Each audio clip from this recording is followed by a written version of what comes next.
Welcome to another episode of Hot Mess Espresso. Let's get into this week.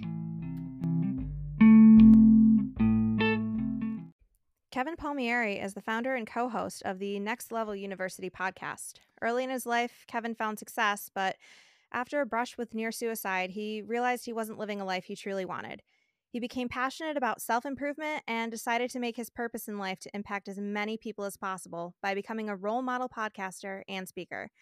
He's succeeded to make his podcast one of the top 100 with over 1,500 episodes and listened in over 160 countries. Welcome, Kevin. Heather, what's happening? Thank you so very much for having me. Thank you for the wonderful introduction. I am excited to chat with you. Yeah, thanks for coming on. So I guess I gave kind of the cliff notes, but let's dive in a little more on your story. So I was raised by my mom and my grandmother. That's where the story starts for me. I didn't know my dad. I didn't meet my dad with the understanding that he was my dad until I was 27. So that played a role in my life, and I'm sure we'll get there. I'm happy to talk about that as well. Oh, yeah. But other than that, my childhood was normal, whatever that means to you.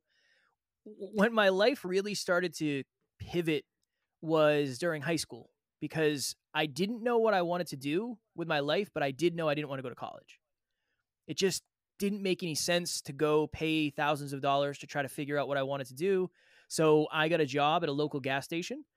And when all my other friends went off to college and were living the dream, I was pumping gas. And that was my first real job. I ended up getting a bunch of other jobs. I jumped around. I was a forklift operator, truck driver, cleaned hospital bathrooms, cleaned floors, personal trainer, many, many, many things.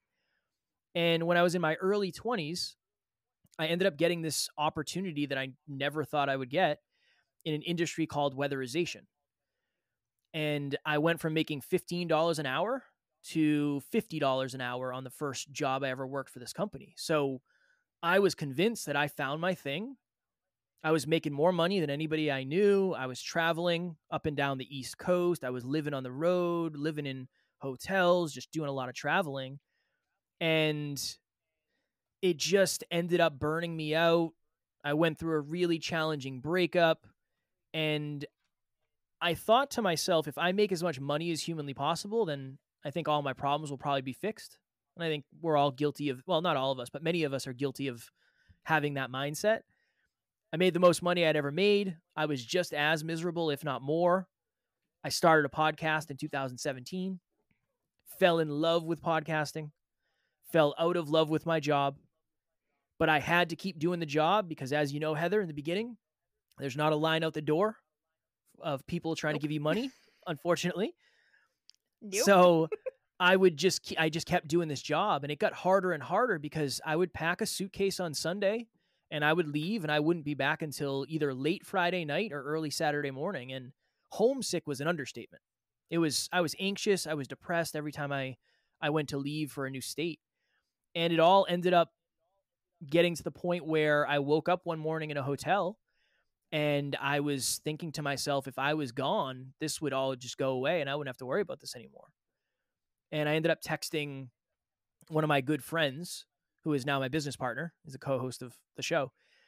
And I said, hey man, I'm having these thoughts. I'm having these feelings. I'm in this dark, gross hotel room 6 hours away from anybody who cares about me. I don't know what to do. And he said, well, Kev, over the last few years, your awareness has changed a ton, but your environments have remained the same. I think it's time for you to change your environment. He's got a lot of wisdom, Heather. He's got a lot of wisdom. No kidding. I'm just over here like, ooh. It was very valuable. And he said many other things, but that's the thing that really stuck out. So I ended up leaving that job 3 or 4 months later. And as of 2018, I went full-time into podcasting and trying to figure out how to turn this into a business, how to impact as many people as possible, how to get over imposter syndrome, how to get smarter. And we've been doing it every day since. And that was the short version of the story. Yeah, no, that was great. Yeah. So I guess you kind of touched on it a little bit, but you said you got into podcast. Like, what made you start it to begin with? Joe Rogan. I think a lot of people, Joe Rogan might have single-handedly got more people into podcasting than anybody else. I was listening to his podcasts. Then, and this is the weird thing, how it's all connected. My business partner was just my friend at the time. And he said, hey, I have a YouTube channel. I want to interview you about fitness, mindset, consistency. What do you think? And I remember saying, I've never been on an interview. I don't know really what this is going to be, but I'm in. And it kept getting pushed back and pushed back and pushed back. And eventually I sent him a message and I said, hey, man, are we going to do this or what? And what are we doing here? Are we going to do this interview? We did the interview. It was like an hour and a half. Afterwards, I said to one of my friends, I said, that hour and a half went by in what feels like 5 minutes. Imagine if you could do that for a living. And he said, I mean, there's people out there that do. So from that point on, I was off to the races. I went and I bought the stuff I needed. I did the research. I figured out how to audio edit. I got artwork. I got all that stuff. And I just wanted to have cool conversations with cool people, much like you and I are doing here. That was it in the beginning. That was the goal. Right. All of this other stuff, Heather, is weird for me. I didn't anticipate 1,500 episodes. I didn't start with that goal. I started with, I want to have cool conversations with cool people, and I want to be the type of person that I would listen to. That was really it in the beginning for me. Yeah. Now, kind of a follow-up question. Do you think that kind of mentality with it would set somebody apart from somebody that's in it immediately just to make money? Yeah, the advice I give all the time is if you start something because you enjoy it, if you start something because it fulfills you, if you start something because you want to impact humans, you can get a result almost immediately. If you start something because you want to make money, you're most likely going to end up sadly disappointed.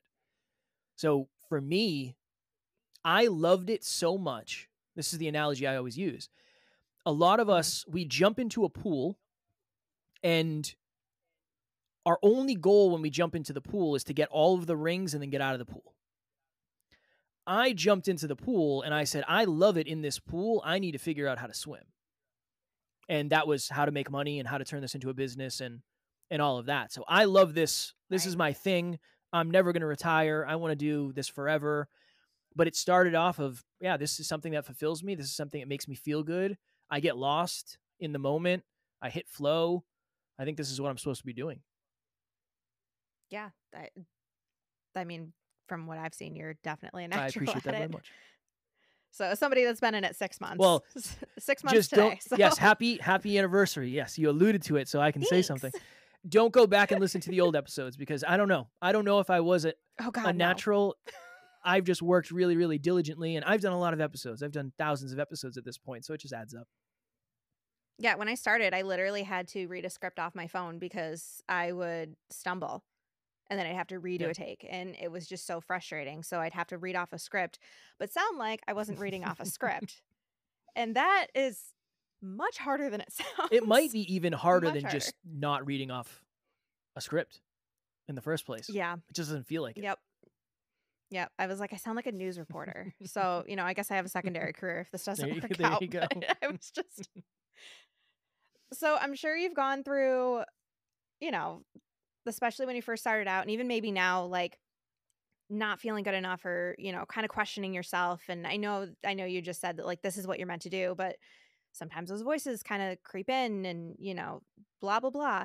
What makes you step out of that cycle of not good enough? I have a very weird relationship with myself where I do not allow myself to complain about the results I don't get if I don't put in the effort.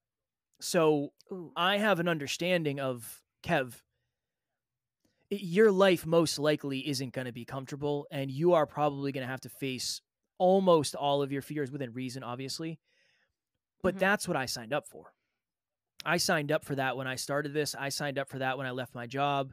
I signed up for that when I said we're going to do an episode every day. So now more than ever, I think of it this way. I call it recent and relevant proof. What is the most recent and relevant proof that either proves what I'm trying to do or disproves? And it just got to the point where I would have anxiety-inducing moments. The first time I ever spoke, I was sweating through my clothes. I was shaking uncontrollably. It was brutal. But the second time I said, well, look at your most recent and relevant proof.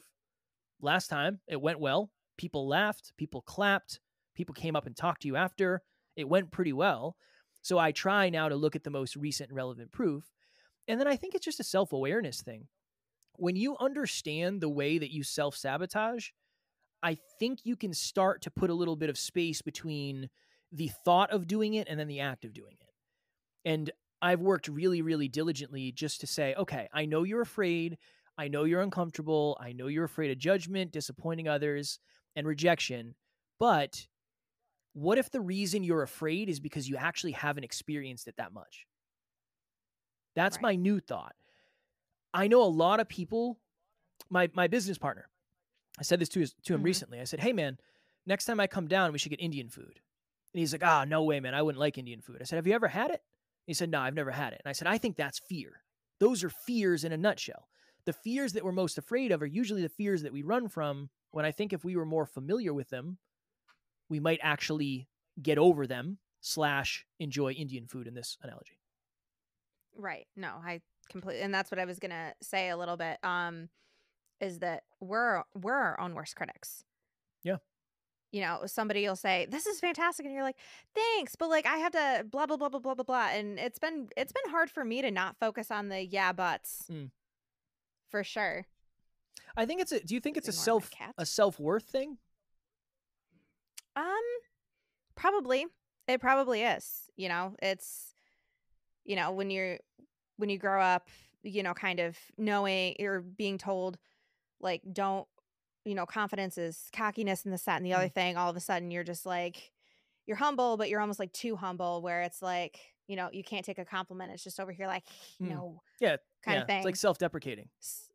Yeah. So, and the self-sabotage, oh my God. Yeah. There's been times where I'm like, what is the point of doing this? You know, but also at the same time, this has exploded more in the last 6 months than I anticipated in the first year. So that's what keeps me going is, you know, I just got my Spotify Wrapped and I'm a top 10 on 84 accounts. That's awesome.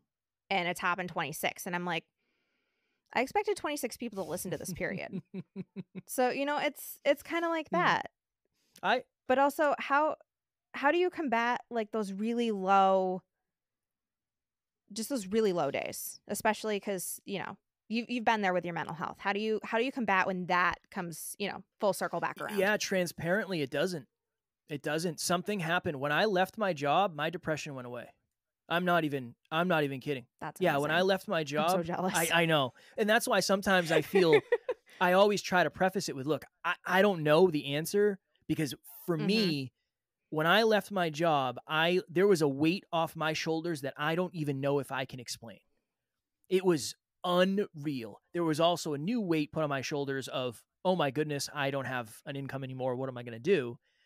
But I definitely deal with anxiety. I still have anxiety occasionally. When I'm super stressed out, I wake up at 3:30 in the morning, like a bucket of cold water was thrown on me, and it's like, oh, okay, I'm just super anxious. Okay. I can tell when I'm overwhelmed and anxious. The depression piece went away. But here's a thing that's helped me. The days that I have today where I'm not motivated, when I'm not inspired, when I'm burnt out, when I'm just not feeling it, if I can do 50%, if I can just put in a 50% day, 50% of what I'm capable of today is probably 150% of what I was capable of 6 years ago. I can do that. Right. I can do more in an hour than I used to be able to do in a day, just because I've done this for so long. So that's one piece of it. And we had Lori Harder on the podcast years ago, and she said something that will always stick with me. She said, consistent 70% days are better than spotty 100% days. Consistent 70% days can add up. Spotty 100% days don't. So even if you're having an off day, just try to get something done, whatever that means to you. If you're struggling and maybe getting something done is taking a shower, awesome.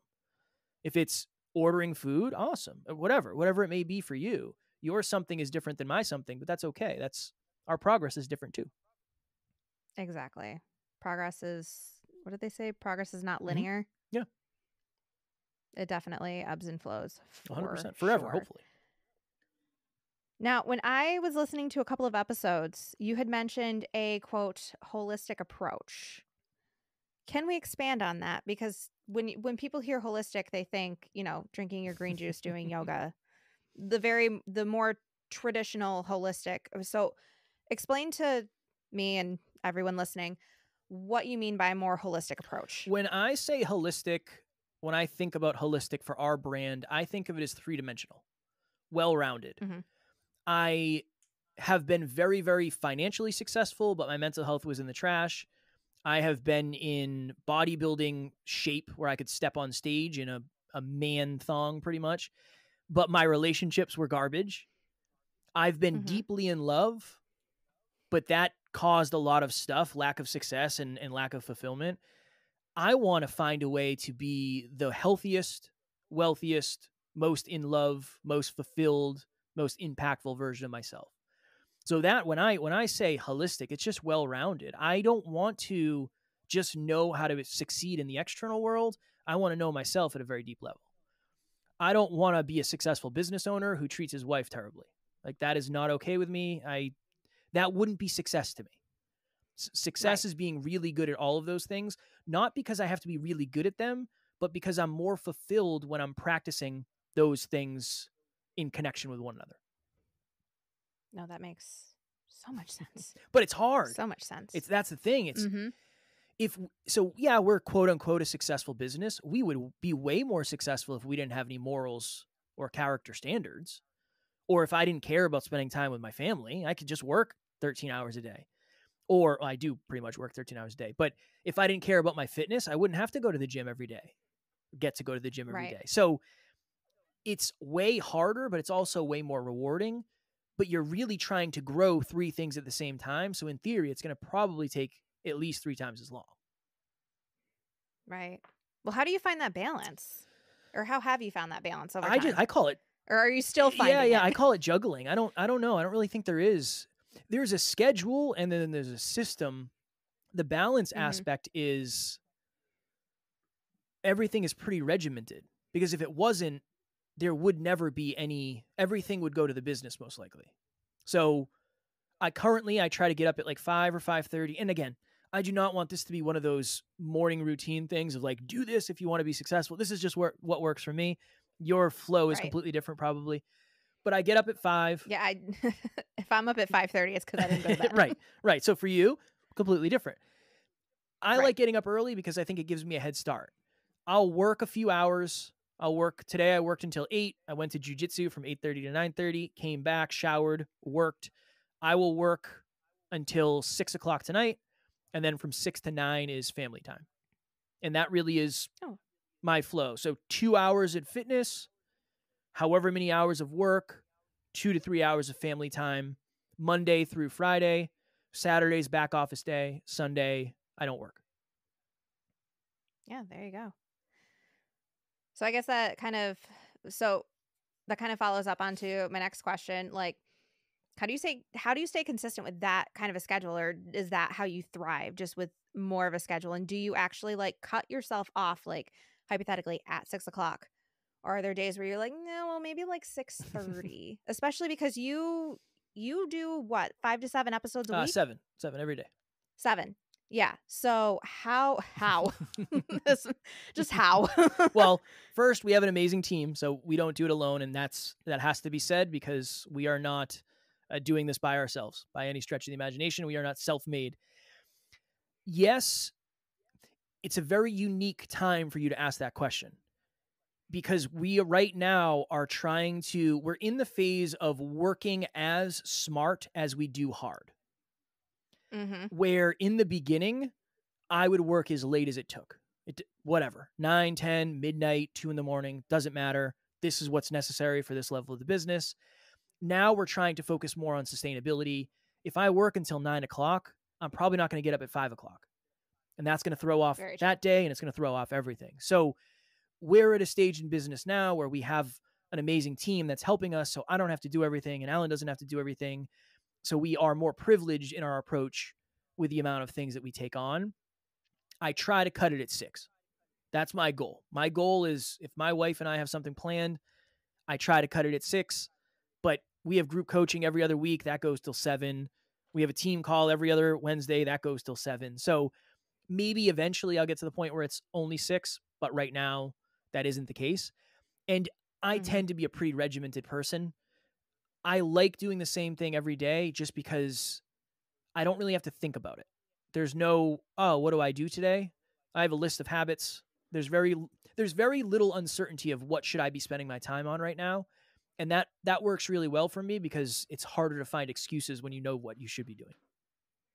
No, that makes complete sense. I mean, I have raging Mm. ADHD, so a schedule and a routine is beyond that's the only way I get Yeah, yeah. this done. Because if I was just like kind of flying by the seat of my pants, this would have never gotten to this point. But your wife has got to be very understanding that her time is kind of limited I'm a little yeah, bit. I'm very blessed to have someone who she appreciates how much I value the mission. She Mhm. It also keeps me unreasonably humble because she doesn't care about money. She doesn't care that I'm a podcaster, that 1,500 episodes. She's proud of me and she's supportive, but that is not why. Right. She's not with me for that reason. We had a very honest discussion when we first started dating. She said, "You have to promise me you'll never make me be an entrepreneur." And I said, "Done. I would never want that for you anyway, trust me." And I said, "You have to promise me that you'll never try to take the podcast away because this is who I am. This is in my blood. This is what I'm doing for the rest of my life. I would have to leave you if you try to Mhm. take this away from me." And we agreed and we came to our agreements. And then it was just, okay, what's going to be aligned? Is it going to be aligned for me to travel every week? No. She made that very clear in the beginning. Okay, cool. Let's figure out what is aligned. And then we kind of go from there. But again, it's very interesting, Heather, because you and I were kind of reminiscing behind the scenes on your growth Right. and how things have happened. I do have more of a permission slip now to say I really want to spend time with family. But that's because I've just I put in a lot of hard yards and hard hours of missing family events and just grinding my face off until I couldn't do it anymore. So we are in a Right. different phase of success, and I just want to make sure that the awareness and my answers are connected so you know why. Right. You're not just over here like, "It's so easy, Yeah, yeah, guys. yeah. No, it's Everybody can brutal. do it." It's the Like, hardest thing ever. no, you no, I'm sure you guys have had some hard conversations when, you were Of pushing a course. little too hard and she had to be like, "Hey, hey, Yeah, yeah. me Yeah, over of here." course, of course. And then you just learn, right? Sundays I don't work. Mhm. So Sunday's always a date day. Right? That's the thing. I'm Yeah. not going to be working. I might check my messages or I might check my emails, but you figure out what's important to yourself, you figure out what's important to the other person, and then you figure out how to make sure what's important to them becomes important to you and vice versa, and you're getting your love languages met, you're getting your needs met, you're getting your time requirements met. Yeah. It's a growing process forever. Oh, yeah. Yeah, that's always you're always Mhm. learning with Yeah. that stuff. I know with me and my husband, he was the one for the longest time and still that has just a crazy schedule. So we don't get a lot of time together, but I've worked my schedule around where, his off days are also my off Mm. days. And I'll do like a little bit, but those are our days so that we don't have to try and like squeeze time in on days we're both working because that does not work. We figured that out the hard way. That does not work. So having like a day off where I absolutely know unless we're like doing a family thing, it is just us has been so Mm. helpful. Well, here's the other thing too. It's super important to admit what's important to you. Right. I I come from a weird place where my family and I didn't really spend a lot of quality time together. So I'm not a super family driven person. I see my mom and my grandmother before this year probably 4 times a year. Mhm. For me it's not a pull I have. It's just not something that's on my radar.